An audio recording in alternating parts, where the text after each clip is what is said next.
Yo, what's good? It's your boy Hollywood Hemi, and I just jumped out the port with Dirty Glove Bastard.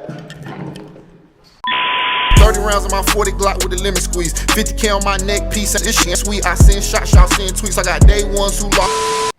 All right, so we got Hollywood Hemi off the porch with us today, man. Yo, my boy, what's good? Yeah, I'm feeling good, man. How you feeling today, man? I'm all right, man. I'm all right. Happy to be here, man. Yeah, man. Appreciate you coming back, man. We had you on before we even had a porch. Right, no doubt. We were thugging. I'm a day one. I'm a day right. one with you for sure. We locked in. Yeah, man. Yeah, so I appreciate you coming back, man. What else you working on here in Atlanta during this trip, man? I got a couple more interviews or whatever. We probably gonna shoot a couple visuals. What else? Some photo shoots. Just getting a little work in for the weekend. Probably be here for about 3-4 days. Okay. Yeah, just working. Yeah, no, that's what's up, man. All right, so talk to us about life in Fayetteville. I mean, the Ville is the Ville, man. Ain't too much change, man. You know, still same circumstances and situations or whatever, man. I'm trying to be out there, motherfucker. You know what I'm saying? That's why I'm here. I've been trying to be on the road a lot, just, you know what I mean? So I don't have to be there, man. You know, they say people goddamn die in their city the most. Mm-hmm. So like, especially when you're doing shit, man, like, so I try to be, you know what I mean, on the road and active. So, you know what I mean? I'm in touch with what's going on at home, but not so much because I try to be out of the way. Yeah, no, I feel that, man. And what can you tell us about Campbell Terrace Projects? Yeah, you know, it's my neighborhood. That's where I grew up at. That's where I'm from or whatever. But, you know, they trying to gentrify all that shit, man. They trying to tear down the neighborhood. You know, they tearing the hoods down anyway, and they rebranding them, rebuilding them. So they been tore my neighborhood down, and they put up some brand new pretty apartments and all that shit or whatever. But it's still in the middle of the hood, you know what I'm saying? But yeah, shout out to my project. Shout out Big Homie, B-Rock, Seb, all the boys and whatever, you know what I'm saying? Yeah. Yeah, it's crazy when you see that, man. It's like, they couldn't tear it down when you guys lived there and built you something nice. I'm talking about, yo, they tried, like, the boys was like crying, like literally crying, and they tried to do a petition because they didn't want them to knock it down or whatever. I mean, I kind of understand because, you know, it's ancient shit, old shit. You want to try to modify shit or whatever, but like, it just mean a lot to a lot of people, man. Like, you know what I mean? Like, those buildings and those homes, like, took some people through some times, you know what I'm saying? So it's just letting that shit go was like, you know what I mean, kind of rocky for motherfuckers. Yeah, no, I feel that, man. And your mom was only 15 when you were born? Is that yeah, right? man. My mom birthday is like 2 days before mine or 3 days before mine. So my mom, she could have had me at 14. Oh, wow. But she turned 15 and then had me 3 days later. You feel me? Yeah, man. Some project shit or whatever, man. But like that shit was kind of like, my grandma called it a generational curse because my great grandma had her first child at 15. My grandma had her first child at 15, and then my mom had me at 15. So they was like, God damn, this shit, you know what I mean, whatever. So, you know, that was going on in my family for a while, but that shit broke up though. We been waiting to have them babies now. Okay, there you go. So were you and your mom really close when you were growing up? So considering you weren't too that far off in age? We had a close, our age was so close, it was more kind of like, that was my big sister almost. And my grandma was like my mom or whatever. You know what I mean? My mom probably gonna get mad if she hear that shit, cause we tight as hell. But it was just, you know what I mean? You got some brothers and sisters that's fucking 1 and 15, you know what I'm saying? Or whatever, it's my baby brother. So, and you know, imagine a 15-year-old with a fucking 1-year-old, or, you know what I mean, an 18-year-old, a 21-year-old with a fucking 6-year-old. Like, the shit I was doing at fucking 21 and I got a 6-year-old, I ain't really got time for that shit. I'm active, you know what I'm saying? So the more I grew up, I understood it more. Like, okay, well, she was a baby with a baby, you know what I'm saying? A baby with 4 babies, like my mama got 4 kids. By the time she was 21, she had 4 kids. Oh, wow. You feel me? So, you know what I'm saying? So. Yeah, she was kind of just learning as she went. Yeah, man, just project shit, man. Motherfucker was and you know, back in the day, motherfuckers ain't believe in abortions. They weren't doing that abortion shit. Motherfucker got pregnant, but it stuck. So, you know, it all worked out in the end, though. You know what I mean? I love my mom, I love my brothers and sisters, and you know, shit happened for a reason, I guess. Yeah. At what age would you say you jumped off the porch? Probably after high school, man. You know, I don't be capping, man. You know, something like, when I've been thugging since I was goddamn, came out the womb thugging, bitch. Nah, probably after high school, man. I played ball, bro. You know, I played ball and shit. I played ball in high school. I went to college in Charlotte to play ball, and the shit just didn't work out. So, you know, I came back home, and it was just, you're gonna mix in with your environment, what's going on, you know what I mean? All the homies were doing this and doing that, you know what I mean? These are my people who I'm with every day, so it's easily to get, you know what I mean, mixed up in that shit when you in that environment. Yeah. What was that experience like going out to Charlotte though? Charlotte dope, man. You know, Charlotte like 2.5 up the road from me. So, okay. You know what I mean? I went out there to go to school and shit. It was cool. It was bitches, a lot of bitches. It was a lot of bitches, man. And it was just different because, you know, Fayetteville is like, it's not country like no boondocks country shit, but it's not city at all. So it's like, you know what I mean? It's like a town, but it's, you know what I mean? But Charlotte was like, compared to Fayetteville, it was like a city, you know what I'm saying? So me going there, it was like, oh shit, this shit like, it's like that, you know what I'm saying? So it was dope, I fuck with it. Yeah, sure, it was a big eye opener for you. Let you know that the world's a little bigger than exactly, because before that, I never really been, you know what I mean, nowhere like to live and shit. So I'm living in another city for a couple months, going to school, bitches, getting fresh, you know, whatever. Hooping, I mean, that was life for me, that shit was cool. Yeah, still hoop at all? Hell no. I'm gonna drop this nigga off when we get back to the room though. Who you got back there with you today? That's my little brother, man. Okay. One of my best friends, my goddamn business partner, my goddamn CFO, goddamn everything, man. That's my baby boy. Okay, that's what's up, man. So what would you say has been one of the biggest life lessons you learned in your life? Man, I don't know, man. Like, I can't just call one, man. I learned so much shit, like, you know what I mean, over time, man. Like, life a motherfucker, bruh. Then you die. You feel me? Like, life a bitch, bruh.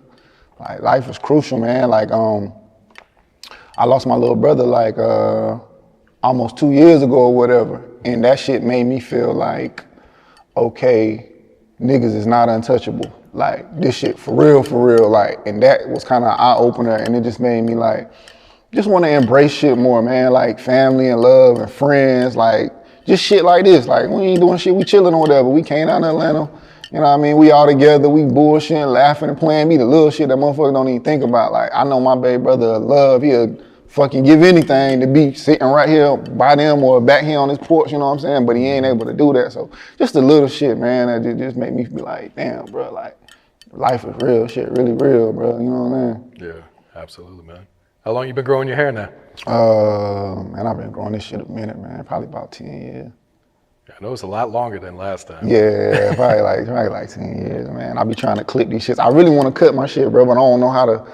I might wear the rich homie, the little nappy shit. I want to wear hats though. I can't wear hats because my shit too goddamn. But if I cut my shit, I might can put a little Gucci hats and shit on, man. Yeah, I feel that, man. All right, so how long you been making music now? We creeping up on, I think 5 years now. Okay. Yeah, we creeping up on like 5 years now. I think this summer made 5 years. Okay. Yeah, 5 years. So what had inspired you to start at first? Kind of just the guys, man. Like, you know what I mean? We was just bullshitting around. You know, like in my city, like I was popular before the music and shit or whatever. Like everybody know me from, you know what I mean? Just the neighborhood or goddamn just being around the club, being in the scene. Plus my family, a well-known family. So like motherfuckers just know me and they just fuck with me like, that's goddamn Pico's grandson, that's Mike and Kit nephew, you know what I'm saying? So I gained popularity just from being known. And so like, one day we were just talking and the boys was like, bro, you should be a rapper, bro. Like, you already be fresh, goddamn, the bitches love you, whatever. Like, just do that shit. I'm like, nah, whatever, because, you know, I'm doing my thing. I ain't thinking about nothing but the money at the time. Yeah. So, goddamn, probably like that next day or 2 days after that, I come up to them niggas and I got a song. I done snuck out to the studio and did a whole little song. The song was called Drugs. And that shit was crazy, like, and I dropped that shit and we shot a video. All this shit was in like a 3-4 day process of us having a conversation, me sneaking out to do the song and dropping the goddamn video was in like a 4-day span.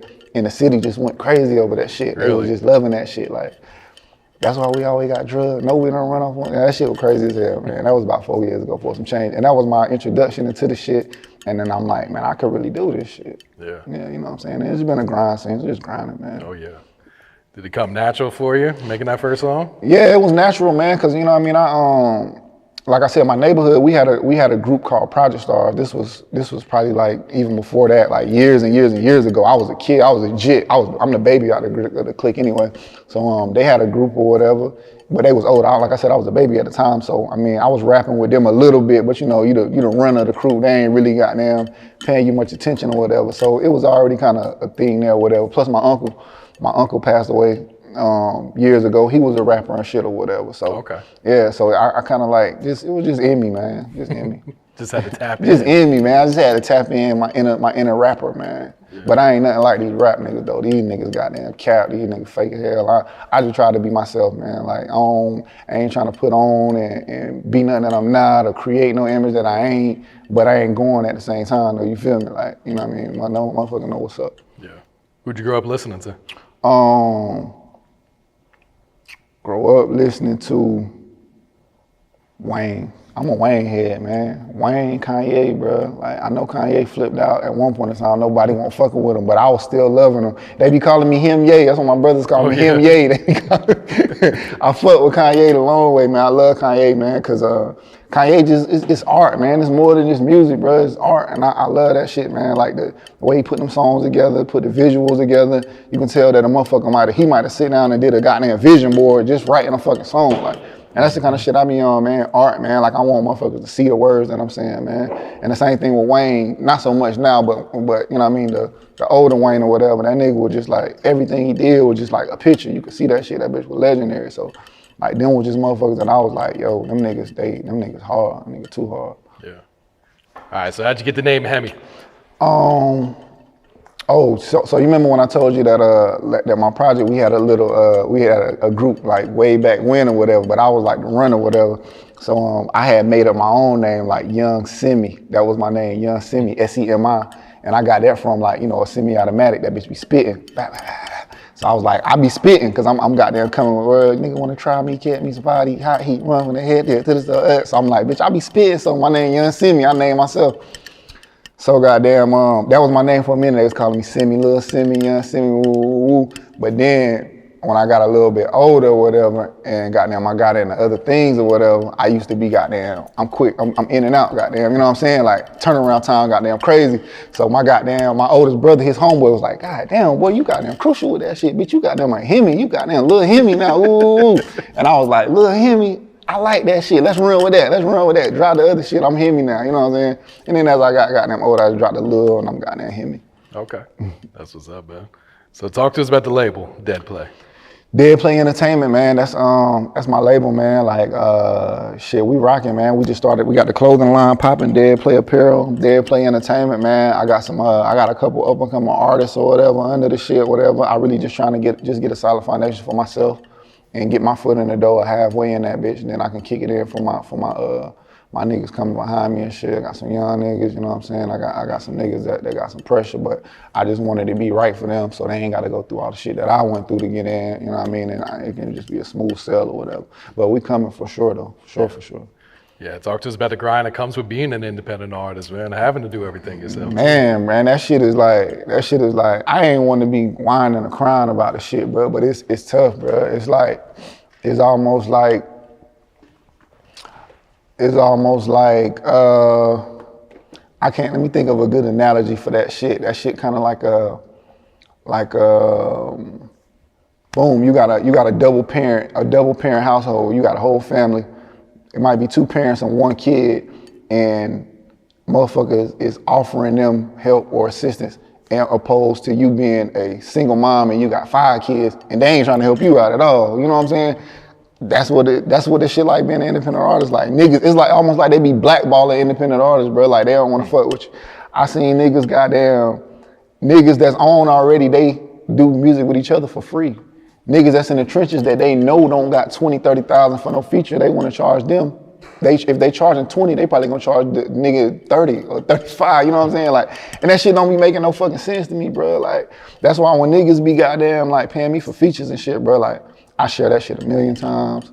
I got them posted on my page. Whatever I can do to goddamn help you. You shopping with me, you spending your money with me. Like, that's like, if I'm doing anything else, you a customer with me, bitch, we locked in, you feel me? Like, you can shop with artists now, you can spend goddamn 20, 30,000 with them, bro. They gonna goddamn, let me handle this beat, I do the goddamn song, whatever, and then shit, you dead. After that, they don't wanna repost your shit, they don't wanna fuck with you, nothing.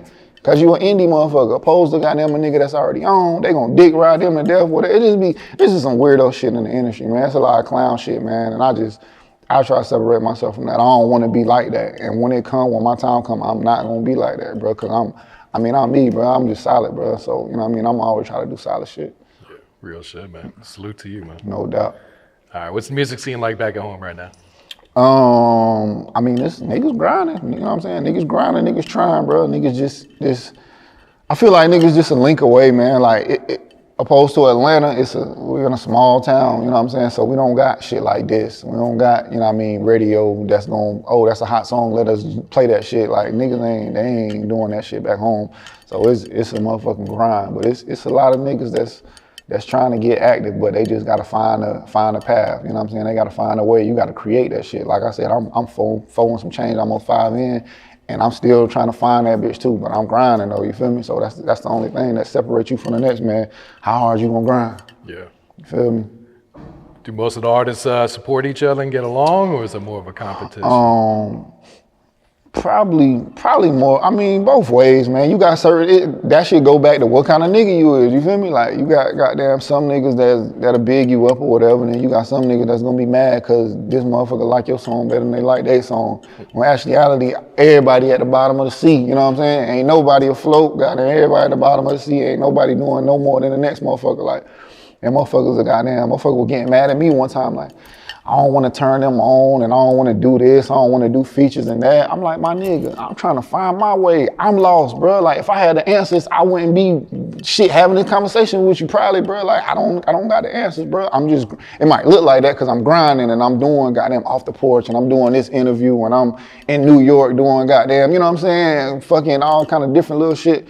But I'm just grinding though, bro. It's all perception. You gonna make it look how goddamn good you make it look. But shit, I don't got the answers though, but I'm gonna get them. Yeah. You know, when you were here, I think it was like 3 years ago. Yeah. North Carolina didn't have the buzz it has today. What's it been like to watch the state kind of, you know, finally get some respect in the rap game? Man, Baby, man, like, shout out to Baby, bro. Like, can't nobody, I mean, it's so one man, bro. To me, one man, like, Baby did that shit, bro. Like, even though we already had the Cole and all that shit, but it was Baby, bro. Like, Cole been on fucking 10 plus years, and North Carolina still was dead. You feel me? Like, Baby lit that bitch up. So salute to him or whatever. You know what I'm saying? And it's lit, man. I think that's dope, man, because I think it opened doors for motherfuckers to be actually looking out for Carolina motherfuckers. Like, oh yeah, them niggas from goddamn, where Baby from? Or they from goddamn, you know what I mean, up the road or whatever. So yeah, I think niggas definitely kicking the door in and shit. It's a lot of motherfuckers buzzing around the Carolinas, north and south now. Yeah, real shit. All right. Let's talk about this new project, Coldest Winter Ever, man. Right. How's the feedback been so far? That shit been dope, man. I dropped the Coldest Winter at the end of last year, man, and the feedback been dope, man. I dropped some dope ass visuals, like I was talking about, like just the art, man. Like the visuals for them bitches been dope as hell or whatever.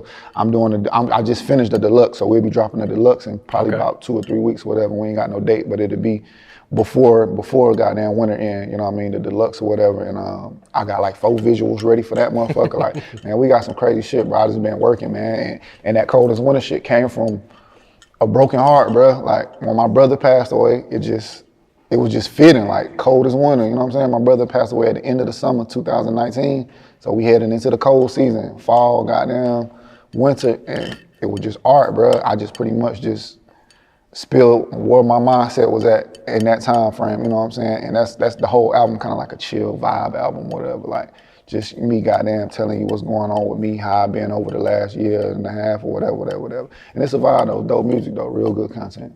Yeah, let's talk about some of those visuals, man, or some of those songs. Let's start with Damaged. That was the first one. What can you tell us about this song, this video? Damaged, man, that shit was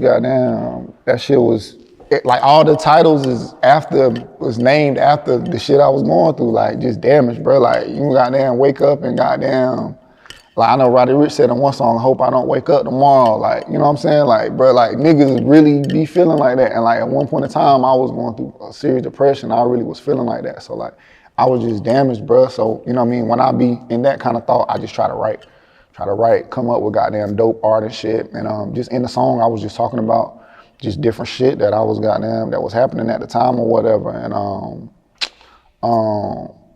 And in the second verse, I was talking about, I woke up today and turned down $250,000. It sound good, it felt good, but I ain't rapping for no record deal. They call me stupid, say I'm crazy, but they want my vision. I've been soaking up the game lately, watching Nipsey. You feel me? Like, I had a offer from a label. I won't say who or whatever, But they was pretty much trying to pimp me and shit. Like, you know what I mean? They weren't trying to release me. Like, I'm an artist, bro. Like, let me go. Let me goddamn come up with this goddamn, with these creations and stuff, whatever. Like, they try to make me do like 10 albums and I can only goddamn release music. I gotta go through them first. They gotta approve and check and all of this shit. It was just a shit storm, man. So I'm like, I'm good, bro. I keep thugging, bro. Like, cause with me, it ain't about the money, man. And I ain't rich, but I ain't hurting for no money, you feel me? So the money sounded good, almost $1 million, but it won't it for me. Yeah. Was it very therapeutic recording this album then, since it was so Yeah, personal? yeah. See, after my brother passed, they tried to get me to do therapy and shit, man. Cause like I said, bro, like I kind of like shut down. Like, you know what I mean? I really was, you know what I mean, going through some shit. But the therapy shit for me, it just don't seem, it don't feel real. Like, you know what I mean? Like a motherfucker that I don't know, I'm goddamn telling you my inside and out, everything, I didn't feel comfortable with that. So I'm like, fuck it. I'm gonna tell the world, like, you know what I mean? I'm gonna put this shit on wax, shit, my life public anyway, and let the world know how I'm feeling and what I'm going through, because it might be somebody else that's going through it, and I can help them, you know what I'm saying? Real shit. Yeah, honestly. Yeah. And what can you tell us about the song Hearing Voices? Hearing Voices, I'm trying to think of the lyrics and shit. Hearing Voices, what I say in that bitch? How my niggas in the pen for squeezing lead. He was starving in the streets, when got some money, now he fed. How my nigga in the pen for squeezing lead. He was starving in the street, when got some money, now he fed. You feel me? Like, that shit, like, I mean, it's in the proof is in the pudding, man. It's art, it's goddamn lyrics, bro. It's just shit that I'm goddamn going through. Like, niggas starving in the street, niggas doing anything to get the goddamn money, and then you get fed, which is prison sentence, you go to goddamn jail or whatever, man. So I touched on those topics. I touched on my brother passing away, and you know what I mean, just certain emotions that I was going through as far as that, of course, still. And my boy Brandon Noel, he did the video or whatever, and we just came up with a dope ass concept. It was pretty much of a guy, and he had a little brother, and he was just raising his little brother and shit. And you know, they just being a big brother, you know, playing catch with him in the yard. They watching scary movies. He cooking breakfast for him, just, you know what I mean? Maybe in a family where like the mom worked a lot, no dad, so it was a big brother being a goddamn big brother to his little brother. And they outside playing one day, and a op pull up, and he let the big brother have it or whatever, you know what I'm saying? So boom, fast forward in the video, it's probably like 10 years later, the little brother goddamn pull up at the op crib, you know what I'm saying? The reason why you know is because it's like, the big brother chained like a chaining day on the little brother, you know what I mean? In the video, this is in the younger stages of the video, when the little brother is a little brother, big brother give him a little chain with a cross on it or whatever. So boom, fast forward to the end of the video, little brother pull up at the op crib that killed his brother, but it's like 10 years later, and he got the same chain on. He kissed the chain before he get ready to go hit the liquor or whatever he about to do. He hops out goddamn with the goddamn joint, go kick the dough in, and let everybody have it. That was just a dope ass concept, man. Like just art, creating the art and shit, man, making motherfuckers think a little bit. Yeah. And the first release off the deluxe, that's Never Fold? Yeah. Okay. I see this one been going up too, man. Yeah, People fucking yeah. with this one, man. For sure. Yeah. So what can you tell us about Never Fold? Just never fold, man. Like I say, man, trying to make music that motherfuckers can relate to, man. Like motherfuckers goddamn, like you can't tap out, bro. You can't fold. You gotta goddamn keep going. Like, man, shit can be the ugliest, goddamn, you just can't tap, bro. And like I said, that's what's gonna separate you from the nigga that got in. Like, if you laid down, this nigga kept running. When he couldn't run, he jogged. When he couldn't jog, he goddamn walked. He might have had to crawl, but he kept going in that direction, opposed to a nigga that's just folding saying, fuck it. Like, you know what I'm saying? Like, it be certain shit. Like, my flight here was delayed, and they tried to put me on a 20-hour fucking flight. So I'm like, nah, that's not gonna work. Yeah, like it's some bullshit, cause I was flying out of the crib, and you know, it's a small airport. Mm-hmm. So I'm like, that's not gonna work. So then I booked a flight in Raleigh, which is fucking an hour away from the crib. So I'm like, fuck it, I'm gonna get up this morning, like 5 o'clock in the morning, and drive to Raleigh, and then I can still be here in time for my interview. Mm-hmm. They delayed that bitch for like 2 hours. So now I'm frustrated as hell. I'm like, man, this some bullshit. I hear my goddamn bro like, bro, let's get on the road, we out. You know what I'm saying? We hop on the road, goddamn 6 hours, hit it down here. Like, I ain't folding, I ain't stopping, bro. I'm gonna keep going until I goddamn get in where I need to be at. So that was the message behind that song. Like, bro, just keep going. And I talked about different shit in that shit, like fucked up shit that might make you wanna goddamn fold, but you just keep hitting it, bro. Like, you know what I'm saying? Active. Yeah. Some motivational music, right? Yeah, for sure, man. The motherfuckers be calling me a street pastor now, man. Gotta They preach calling me to a 'em. street pastor now, man. I just be trying to go out there and talk to the people, man. Yeah. When do you think the deluxe will be released? Like I said, before spring, because it's winter, so I want to release it before spring for sure. So hopefully in like all the songs done. Like I say, I'm up like 4 visuals already, just ready. All the songs done. I added like another 6 or 7 songs. It was already 10, so I added like another 6 or 7, so it'd be 17 songs. And so probably like in the next 2 weeks, 2 or 3 weeks at the max. Okay, cool, perfect. At the max. What else you working on, Hammy? What else coming up for your 2021, man? I'm gonna do after, like I said, this Coldest Winter series, Coldest Winter Deluxe. It was more of my personal, you know what I mean, what I was going through after losing my little brother and just life and Corona and just shit being dumbed down and just dry and kind of just a sad time for the world, you know what I'm saying? So that album kind of reflects that type of shit or whatever. But after I dropped that, I got an EP called The Red Wedding. And I'ma just snap on that shit and go crazy, like just killing motherfuckers. You know where The Red Wedding come from? Mm-mm. The Red Wedding is from Game of Thrones. You ever watch Game of Thrones? No, I haven't seen Yeah, it. they got an episode called The Red Wedding, man. It's basically where goddamn motherfuckers goddamn double-crossed the nigga and they just killed everything. They just went in that bitch killing. They killed the whole goddamn family, just wiped out a whole bloodline. So that's what I'm gonna do. I'm about to kill shit on my goddamn next joint, my next EP, The Red Wedding. It's gonna be up-tempo, club shit, bangers on that bitch. Might be a couple features on that bitch. We're gonna go crazy. Okay. All right, Hammy, any shout outs before we wrap it up, man? I mean, shout out the game, man. Dead Play Entertainment, man. Dead Play Apparel, man. Shout out to Six, man. Shout out all the dogs, man. Shout out my hood. Shout out my kids, you know what I'm saying? Shout out Granny P. Shout out you, bro. Appreciate you for having me back, man. No problem, man. 30 rounds on my 40 Glock with a lemon squeeze. 50K on my neck piece. This shit sweet. I send shots, y'all send tweets. I got day ones who lost touch. Shit real, I know life rough. Project baby.